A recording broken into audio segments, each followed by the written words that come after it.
Hi everyone, this is JD, your gadget review friend. The best Google phone is here with their latest Pixel 6 and Pixel 6 Pro. It's an all Google phone because they're running their own Tensor Chip. Google started with their Nexus phones, which they outsourced to other manufacturers like Samsung, Motorola, and HTC, but now they reached to the point that they build their own phone with their own in-house processor. How far and how good they are now. This is our full review of Pixel 6, the best Google phone yet.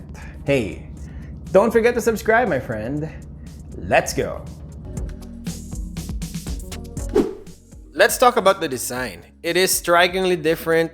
It's not the regular Pixel phone design we used to expect. Remind me of the Nexus 6P. If you still remember that, it feels nostalgic here. Let's start with the biggest change, the back. The distinct new look starts from the horizontal camera bar that stretches across the back of the phone. That is quite a different approach from the other camera modules, which are generally confined on the upper left corner of the device, like what Samsung, Huawei, and Apple have. As a result, it prevents any wobbling when you set the phone down on its back. Genius, just genius. On the front of the Pixel 6, you'll get a cutout for the 8-megapixel selfie camera, in the center of the 6.4-inch display, and a fingerprint sensor underneath the glass panel on the bottom. Some reported issues with the fingerprint sensor. I have a plastic screen protector and I don't have any issues with it. So if you're watching this and you have Pixel 6 or Pixel 6 Pro, you can try it and you're welcome. The Pixel 6 has IP68 water resistant rating and Corning's Gorilla Glass Victus for better scratch resistant. But I will snap a case because it's fingerprint magnet. I have sweaty hands. In terms of design, this is the most premium looking Pixel phone yet. Next is performance. Google launched this phone with a little bit of hype over the Tensor Chip, and I immediately thought, oh, everyone will scrutinize this. It's part of the whole review process for tech reviewers. We have pros and cons, good news and bad news. Let's start with the bad news. On paper, it isn't the most powerful chip. iPhone 13's A15 Bionic beat it by a long shot. Now for the good news, you won't even notice it in real life. Phone is super snappy and I will say the smartest Google Pixel phone I ever held. Yeah, it's pretty darn good. If you want test comparisons, the Tensor Chip is somehow in the Snapdragon 888 ballpark. A little slower maybe, but honestly, Snapdragon 888 is insanely good. When it comes to graphics, the Tensor's performance is more in line with the other top Android flagship phones. And that's a great development as we see more and more highly intensive graphics being shown on the phone, especially on games. Tensor Chip is future-proof. I can play highly intensive games like PUBG and Mobile Legends with no issue. Graphics are sharp and the performance is buttery smooth. I think more than the numbers on specs, let's be reminded of how good the operating system on Pixel 6, the Android 12. Google will continuously build the OS around their Tensor Chip, so this is a great time to jump on the Pixel's bandwagon. All in all, Tensor Chip is not the fastest on paper, but really promising and that Android 12 goodness. Next is the screen, and phablet phones are back. It will be a love and hate relationship for me. I just hope they made the Pixel 6 a little smaller, maybe 6 to 6.1 inch. But you know, it's just my personal preference. Both phones are big, so you will expect bigger screen this year. If you badly need a phone with a display that maxes out at a refresh rate of 120Hz, you'll need to go up to Pixel 6 Pro. The Pixel 6 offers an adaptive 90Hz refresh rate, which is not bad. I mean, anything higher than 60Hz is better. Colors are fairly consistent on Pixel 6 display when compared to similarly priced phones that use AMOLED panels. The brightness peaks at 840 nits, which again is not the brightest but comparable to Samsung S22 and OnePlus 9 in real-life situation. Speaking of Samsung, the notch in the middle and the boxy edges reminds me of a Samsung phone. Pixel 6 or Pixel 6 Pro probably owns the biggest and most impressive screen Google has ever placed on a Pixel phone. Next is the sound, and some of the viewers on my channel are waiting for this. They want to hear a comparison of Pixel 6 speakers, so I've tested it with the Pixel 4 stereo speaker and the in-display vibration of last year's Pixel 5.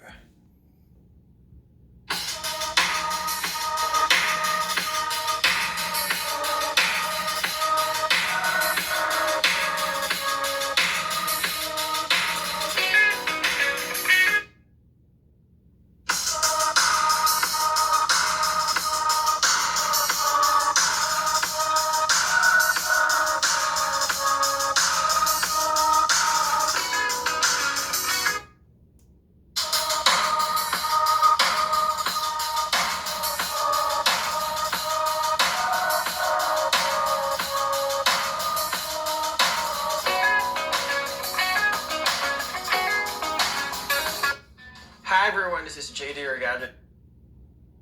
The sound is great, better and more dynamic than the two previous models. Still no headphone jack, so we need to wait for Pixel 6a if that's your jam. Next is battery or battery life. Well, in a nutshell, this outperforms all Pixel models with its bigger battery capacity.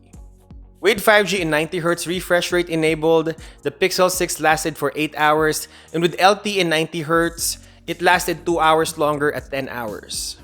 Yeah, pretty solid numbers for Pixel 6, and if you know any shortcomings from other reviews, it will always be corrected on the next few updates, so you don't have to worry. It's not the end of the world, it has huge battery.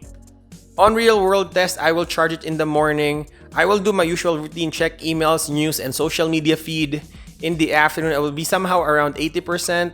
I will go home playing some intensive games for a couple of hours, maybe longer sometimes, and will still have 25 to 30% to complete my day before I hit bedtime. Included on those routines are calling, testing, and snapping of photos, and vlogging my day. In today's standard, that's a solid battery performance. Pixel 6 is also capable of 30 watts fast charging and 20 watts wireless charging. Sadly, there's no charger on the box, so that's your problem now. The battery life is solid, nothing to complain about. But yeah, did I mention that?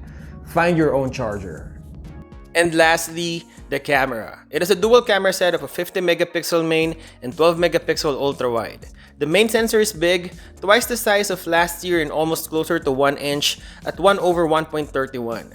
That's insane. I saw that on paper and I was like, yeah, I'm buying it, whatever. In terms of camera quality, this is my go-to phone on any situation. For the past week, I will always reach out for my Pixel 6 whenever I go to events or gatherings. I trust the image quality of Pixel 6.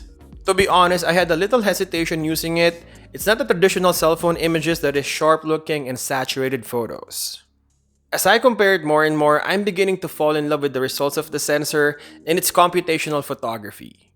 It is natural looking, bright, and warm. Photos are clean and toned down. Colors are true to life. I was amazed how good looking my photos are. You will see what your eyes see in real life. Now going to videos, it's good. It's probably on the top 5. I don't think it's the best. I still think iPhone 13 has the best video recording capability. With cleaner audio, it has better low-light video recording. There's a little bit of softness I saw on Pixel 6 on the edge of the images. Something I note on my test. Don't worry, I think it's because of the bigger sensor. It also introduced fringing. Few updates will correct this, and I'm really excited on what Google can do with the bigger sensor with 50 megapixel density. Pixel 6 also has Magic Eraser, an editing tool that removes photo bummer on your photo as they advertise, and it's pretty good. It's not a very polished camera yet. Few updates will fix this, but simply one of the best. So what is Gadget Revenant's verdict? Is Pixel 6 the best Google phone yet? Pixel 6 is strangely different in a good way. While Apple went for a more conventional upgrade with iPhone 13, Google gave us with a totally different phone. I will not recommend this to people who love smaller phones. It's big. It's definitely an upscaled version of last year's Pixel 5. I will also not recommend this if you still cannot live without the headphone jack. You can wait for Pixel 6a, the cheaper budget alternative of Pixel. And I will recommend this to anyone who will buy a new phone this year. The price is good. Pixel 6 is not cheap, but it justifies every penny you will put into it. It is smart, premium looking, and has a great set of cameras. Everyone is a winner here. Google Pixel 6 is definitely an all Google phone. From the processor to camera performance and pure Android 12 goodness, Pixel 6 is strangely different, but super darn good. If you enjoyed this video, consider subscribing. We're posting videos of gadget reviews, comparisons, photography gears, and tips. The goal of this channel is to review and compare devices as simple as possible, concise, and friendly. Don't forget to drop your comment, like, and share. Thank you guys for watching, and I'll see you in the next one.